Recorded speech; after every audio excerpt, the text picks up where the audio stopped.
Assalamualaikum warahmatullahi wabarakatuh. Waalaikumsalam warahmatullahi wabarakatuh. Ada apa Pak Guru sih dengan penegak hukum di negeri ini? Kunaon? Karena beberapa waktu lalu kan dianggap masalahnya selesai itu ada bapak-bapak yang nabrak jambret terus jambretnya meninggal Hah? dijadikan tersangka.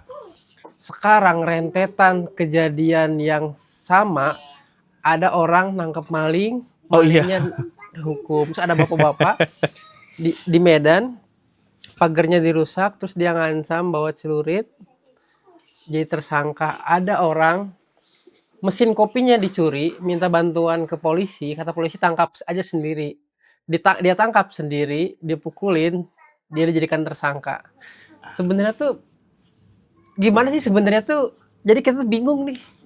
Jadi sebenarnya begini ya, kita ambil arus yang agak berbeda ya. Pertama, bahwa polisi melakukan tindakan semacam itu tuh lumrah. Hal umum, betul. Lumrah, udah biasa banget. Cuman diviralkannya sekarang. Nah ini yang jadi titik poinnya. Media-media itu biasanya akan ikut memviralkan, akan ikut mendompleng pada tema yang sudah viral. Makanya gini, apa yang dilakukan polisi, yaitu mentersangkakan orang yang menjadi korban, itu sebenarnya lumrah, umum terjadi. Tapi yang memviralkan, media-media yang memviralkan tidak banyak pada waktu itu. Dari sepanjang sejarah itu dibiarkan aja. Karena apa? Karena nggak viral. Setelah ada satu yang viral, maka media-media itu akan punya kesempatan untuk ikut memviralkan semuanya. Jadi kok jadi gini semua gitu. Coba ada kasus penculikan satu aja kemudian viral, maka kasus-kasus penculikan yang lain itu akan muncul. Begitu. Jadi itu adalah cara kerja media kita. Dan itu bukan hanya di Indonesia, di mana-mana juga seperti itu. Bagaimanapun media-media itu tuh punya kebutuhan untuk menghidupi diri mereka sendiri. Jadi mereka tuh harus reading the wave. Reading the wave. Nah, eta tain web mana gitulah. Nah, jadi mereka tuh harus seperti itu. Nah, itu adalah hal yang pertama. Kemudian hal yang kedua adalah kita tuh harus memviralkan, mumpung ini momen viralnya, maka kita langsung tembak aja terus-terusan. Agar apa? Agar polisi bisa memperbaiki kinerjanya dalam hal ini. Kemudian masalah yang ketiga adalah sebenarnya hukum-hukum di Indonesia juga memang membenarkan. Jadi secara prosedural nih, secara prosedural, polisi itu nggak salah ketika mentersangkakan korban. Secara hukum di Indonesia. Kenapa? Karena kejadian yang diviral-viralkan itu sebenarnya adalah ada lebih dari satu kejadian. Kemudian misalkan ya, masalah jambret itu satu kejadian. Penjambretan itu kejadian. Si tersangkanya memang akan tetap jadi tersangka. Tapi ketika si jambret itu digebukin, nah itu penganiayaan. Itu berarti artinya ada delik lain. Nah, si korban itu ngomongnya di ranah ini, saya digebukin. Gitu. Si pelaku yang jadi korban. Si pelaku yang jadi korban. Nah, ini tuh lumrah terjadi di Indonesia. Nah, yang jadi masalah adalah kita tuh gak punya banyak hakim yang bagus. Kalau hakim yang bagus tuh ngelihat ini semua tuh bisa restoratif, bisa apa gitu. Nah, tapi karena kita tuh tekstual, jadi banyak hakim-hakim di Indonesia, gak semua ya, banyak hakim-hakim di Indonesia yang kerjanya itu ya sesuai dengan, dia jadi hakim tuh karena untuk nyari duit gitu. Bukan untuk menegakkan keadilan, bukan untuk apa. Jadi ya oke, teksnya begini, oke, emang kamu layak dimasukkan ke dalam bui karena kamu ngegebukin tersangka gitu. Dan lain sebagainya. Yang polisi juga kayak gitu, kebanyakan, saya mohon maaf ya, banyak polisi-polisi itu yang jadi polisi itu emang nyari duit tujuannya. Emang nyari duit untuk nyari keamanan finansial dan sebagainya. Jadi ketika ada pekerjaan yang lebih, mereka tuh nggak mau. Aslinya begitu. Nah, tapi kalau mau kita cari bantahannya gimana? Tahun berapa ya? Ada pernyataan dari bapak-bapak polisi. Ini bapak polisi. Nanti cek cari ini ya. Ada videonya juga, dah. Bapak polisi itu mengatakan, saya polisi anu mengizinkan kalau ada begal silahkan dimasak, digebukan, silahkan dimasak. Karena apa? Pada waktu itu trennya bukan tersangka jadi tersangka, bukan tersangka jadi korban jadi tersangka. Media pada waktu itu mewartakan tentang begitu banyaknya maraknya begal di Indonesia.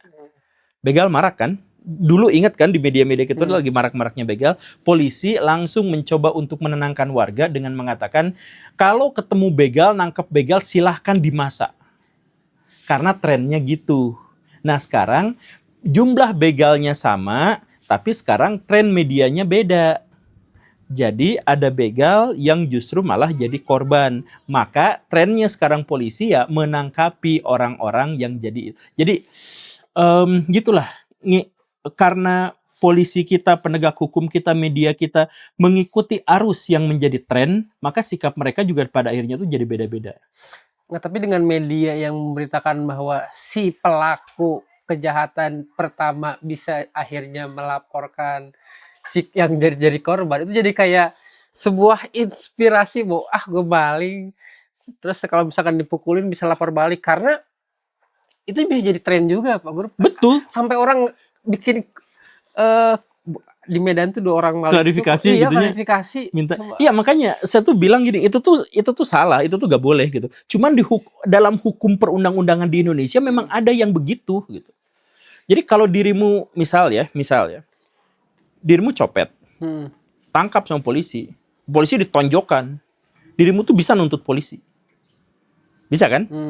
Ada undang-undangnya tuh ada, kayak gitulah. Jadi ini ada warga nangkep maling, kemudian digebukan, ada nggak? Ya ada, yaitu maling ya maling, pengeroyokan ya pengeroyokan. Begitu, itu memang ada di Indonesia. Nah, tapi dalam hal ini penegak hukum dan hakim, saya minta mereka tuh jangan sampai ngikutin teks sepenuhnya. Karena hukum itu di bawah hakim. Hakim itu berhak untuk mengimprovisasi hukum di Indonesia gitu. Jadi ada misalkan dalam undang-undang pembunuhan berencana dihukum 20 tahun penjara minimal misalkan, atau hukuman mati misalkan. Si hakim itu bisa ya udah 17 tahun aja karena dia berperilaku baik gitu. Jadi si hakim itu bisa. Atau ada dulu koruptor gitu, hukuman tuntutan 15 tahun penjara. Oh karena dia berperilaku baik dan sopan maka dia 3 tahun. Ada kan yang seperti itu. Jadi hakim itu berhak untuk menintercept hukum di Indonesia, hukum yang tertulis itu. Nah, coba kalau itu tuh digunakan untuk hal-hal yang semacam ini. Jadi karena kalau misalkan teks itu kan kaku. Teks itu tanpa konteks. Interpretasinya masing-masing gitu ya. Iya, interpretasinya masing-masing. Makanya ada pengacara. Kenapa ada pengacara? Karena teks itu harus dikaitkan dengan realitas yang lebih luas. Gitu. Jadi, nah ini buat teman-teman yang meniatkan diri untuk menjadi begal gitu. Jangan sampai sekarang malah melakukan klarifikasi kemudian serangan balik gitu. Ya itu mah begal, namanya juga begal. Begal itu mengambil hak orang lain. Jadi maksudnya upaya kita mengambil hak orang lain kemudian ada konsekuensi bahwa orang lain itu akan melakukan tindakan balasan. Gitu. Jadi kalau digebukin sebagai begal, terima aja. Emang sejak awal begal gitu. Habib Bahar ditetapkan sebagai tersangka karena memukuli salah satu Banser NU. Iya, itu tuh ceritanya gimana sih? Saya ini ada kronologinya ya. Saya sudah menyiapkan video. Udah kelewat bosen sama makhluk itu. Enggak, karena dia tidak dipenjara. Oh, tidak dipenjara? Iya, karena menurut hakim dia adalah tulang punggung keluarga. Oh gitu? Iya nih.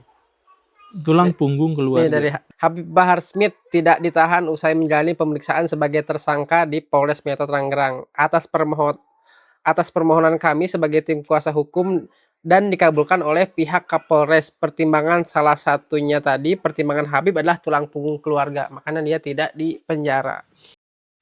Gimana Kang? Ya awalnya itu kepiting saya bawa ke dalam ruangan panitia tuh keluar. Udah tuh menilai sama dia apa ya, di situ tuh dikoyok tuh pukulin. Terus ada yang ikut saya udah tuh udah selesai. Saya lagi di bawah Pak Habib Bahar ketahuan dikerjain lagi lebih parah lagi. Sambil mata ditutup, dibekap mulutnya dibekap. Mulut dibekap. Pakai air aduk basah.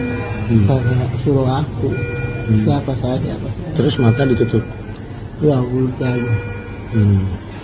Terus siram air. Itu Bahar itu yang nyeret. Bahar bahkan pukul gitu.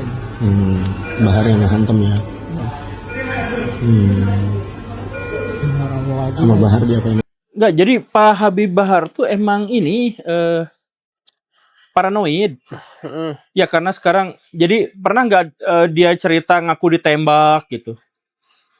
Ya Nggak pernah, pernah dia dengar. ngaku ditembak, ngaku dibuntutin intel apa segala rupa. Dia tuh paranoid karena musuhnya terlalu banyak. Oh, jadi ketika ngeliat orang mencurigakan, dia siapa Jadi siapa. dia tuh korban paranoidnya dia.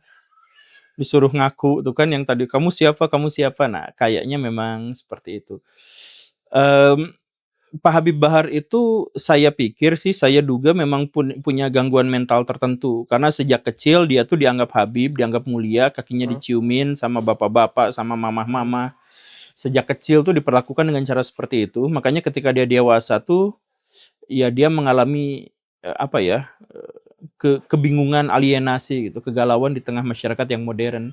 Dan ketika akhirnya dihujat, dia tuh nggak ngerti lah. Saya kan mulia gitu, kenapa saya dihujat? Dia tuh nggak ngerti kenapa saya dihujat, kan saya mulia, kan saya cucu Nabi. Gitu.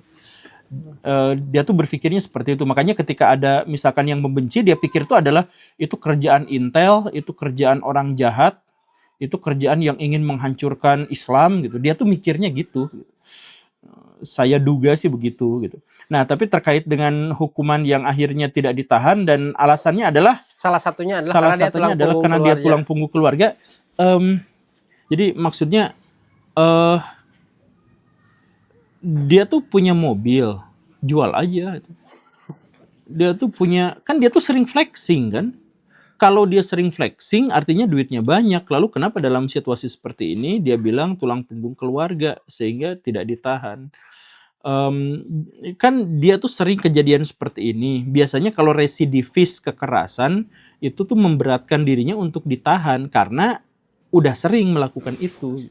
Ini kenapa tidak seperti itu? Tapi ya nggak apa-apa lah. Mungkin status kehabiban itu masih cukup menakutkan untuk Pak Hakim gitu. Betul, hakimnya takut disangka dia. Ya makanya beli buku ini Baraya, beli buku ini ya. Nah.